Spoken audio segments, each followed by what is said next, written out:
Doctor Shafiqur Rahman বক্তব্য রাখছেন। আজকের সদস্য সম্মেলনের সংগ্রামী প্রধান অতিথি ডক্টর শফিকুর রহমান।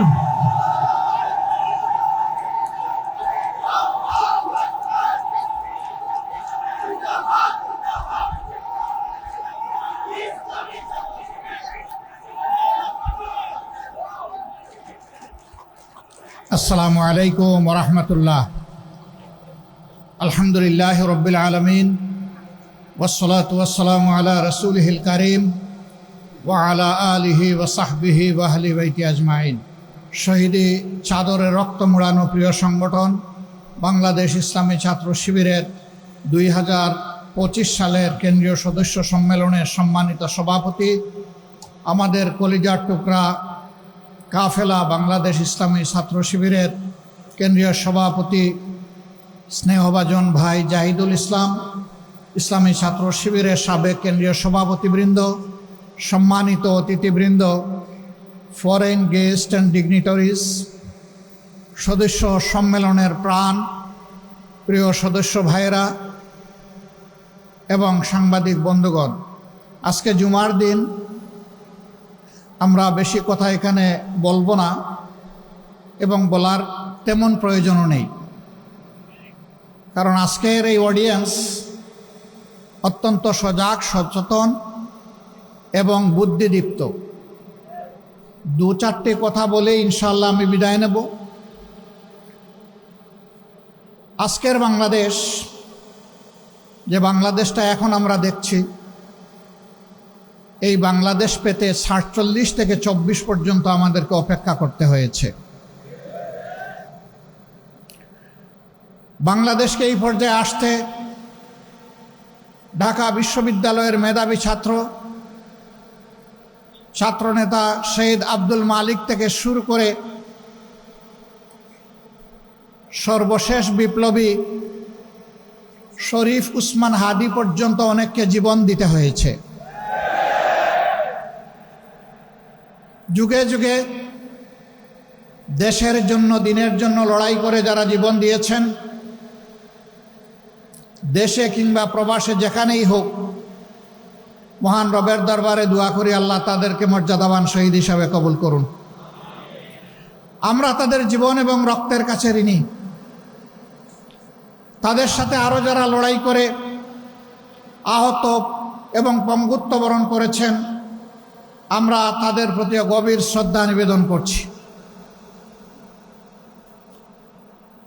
সুপ্রিয় ছাত্র সমাজ, বাংলাদেশ ইসলামী ছাত্র শিবির আজ শুধু একটি সাধারণ ছাত্র সংগঠন নয়, কার্যত 24-এর বিপ্লব পরবর্তী এই সময়ে বাংলাদেশের আপামর ছাত্র সমাজ তাদের অন্তরের ভালোবাসা দিয়ে এই সংগঠনকে গ্রহণ করার মধ্য দিয়ে এই ম্যান্ডেট দিয়েছে আজ ছাত্র শিবিরকে ছাত্র সমাজের অভিভাবকের দায়িত্ব পালন করতে হবে। আমাদের প্রতিটি শিক্ষা প্রতিষ্ঠানকে চরিত্র গঠন, নৈতিক শিক্ষা, আধুনিক শিক্ষা এবং গবেষণার উর্বর ক্ষেত্রে পরিণত করতে হবে। দুঃখের বিষয়, 54 বছর ছাত্রদের হাত থেকে কলম কেড়ে নেওয়া হয়েছিল। কোমলমতি ছাত্রদেরকে বিভ্রান্ত করে তাদের হাতে অস্ত্র তুলে দেওয়া হয়েছিল। শিক্ষা প্রতিষ্ঠানগুলো মিনি ক্যান্টনমেন্টে পরিণত হয়েছিল। আমাদের মেয়েদের ইজ্জতের কোনো গ্যারান্টি ছিল না, ছাত্রদের জীবনের কোনো গ্যারান্টি ছিল না, তাদের ক্যারিয়ারের কোনো গ্যারান্টি ছিল না। তাদেরকে এই সমস্ত শিক্ষা প্রতিষ্ঠানে পাঠিয়ে মা বাবা সবসময় উদ্বেগ উৎকণ্ঠায় থাকতেন। সেই কালো অধ্যায় আজকে বিদায় নিতে শুরু করেছে, কিন্তু কালো ছায়া এখনো জাতির উপর থেকে যায়নি। এই কালো ছায়াকে খতম করা পর্যন্ত আমাদের লড়াই, ছাত্র শিবিরের লড়াই অব্যাহত রাখতে হবে। আর যাতে শিক্ষা প্রতিষ্ঠানে কলমের বদলে অস্ত্র হাতে না উঠে, মাদকের বোতল হাতে না উঠে, মেয়েদের নিয়ে কোনো ধরনের বাড়াবাড়ি করা না হয়, আমাদের মায়েরা মেয়েরা শান্তি এবং নিরাপত্তার সাথে তারা যাতে লেখাপড়া করতে পারে, প্রতিটি ছাত্র যাতে তার মেধা বিকাশের জন্য উৎসাহ নিয়ে ঝাঁপিয়ে পড়তে পারে, সেই পরিবেশ সৃষ্টি করার প্রধান দায়িত্ব আজকে ইসলামী ছাত্র শিবিরের উপর অর্পিত হয়েছে। আর ছাত্র শিবিরের জন্ম হয়েছে এই জন্যে যে এরা জাতিকে চরিত্রবান, দেশপ্রেমিক, মেধাবী, আগামী দিনের নাগরিক এবং কারিগর তৈরি করে জাতিকে উপহার দেবে। আগামী দিনের দায়িত্ব নেওয়ার জন্য এই ছাত্র সমাজকে আজকে প্রস্তুতি নিতে হবে। আমরা জীবনের একটা পর্যায়ে চলে এসেছি, আমরা যা পেরেছি লড়াই করেছি, বাকি লড়াইয়ের এই রুমাল, এই রিলে রেসের শেষ ডেস্টিনেশন পর্যন্ত শক্ত করে হাতে ধরে সামনের দিকে তোমাকে দৌড়াতে হবে। তুমি সেই ছাত্র শিবির।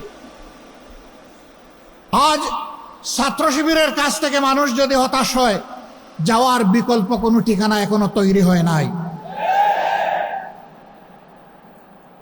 এটি ছাত্রীদের আস্থার ঠিকানায় পরিণত হয়েছে আল্লাহর অশেষ মেহেরবানিতে। এই সম্মান, এই দায়িত্ব উপলব্ধি করে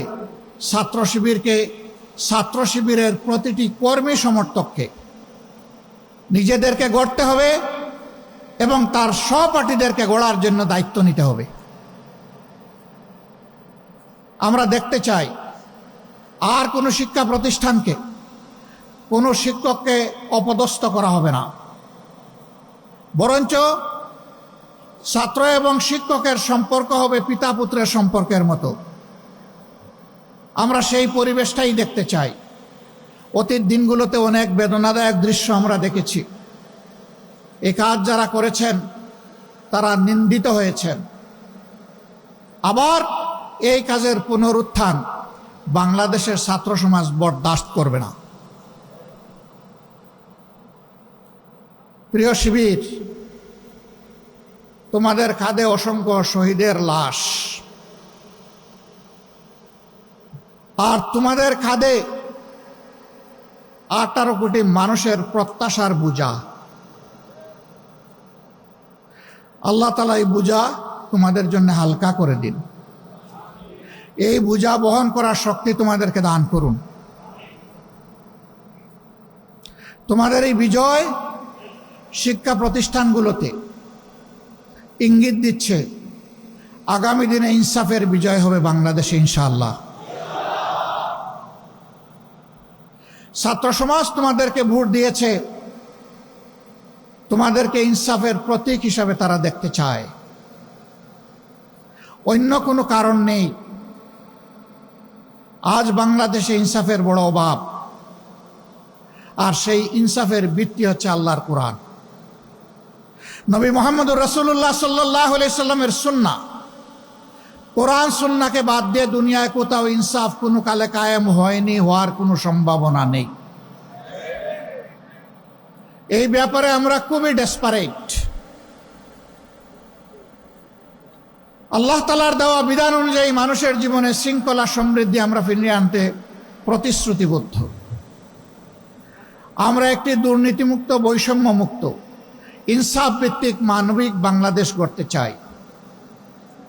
এমন একটি শিক্ষা ব্যবস্থা তোমাদের জন্য আয়োজন করতে চাই, যেই শিক্ষা ব্যবস্থা তোমাদেরকে মানুষের মতো মানুষ হতে সাহায্য করবে, যেই শিক্ষা ব্যবস্থা তোমাদেরকে শিক্ষার চরম উৎকর্ষে পৌঁছে দেবে এবং এই শিক্ষা নিয়ে, উন্নত চরিত্র নিয়ে, দক্ষ কারিগর হয়ে তোমরা সমাজ গঠনে আত্মনিয়োগ করবে। আর একজন যুবক যুবতীও বেকার থাকবে না। অনেকে সংখ্যা গুণে বলছেন আমরা এত কোটি এত লক্ষ যুবককে কর্মসংস্থান দিব, বাকিদের কি হবে? বলছেন বাকিদেরকে ভাতা দেবেন। আমরা আমাদের যুবকরা কারো কাছ থেকে বেকার ভাতা গ্রহণ করুক তা দেখতেও চাই না, শুনতেও চাই না। প্রতিটি যুবকের হাতকে দেশ গড়ার কারিগরের হাতে পরিণত করতে চাই। প্রত্যেকটি হাতে কাজ তুলে দিতে চাই, বেকার ভাতা নয়। বেকার ভাতার পরিবর্তে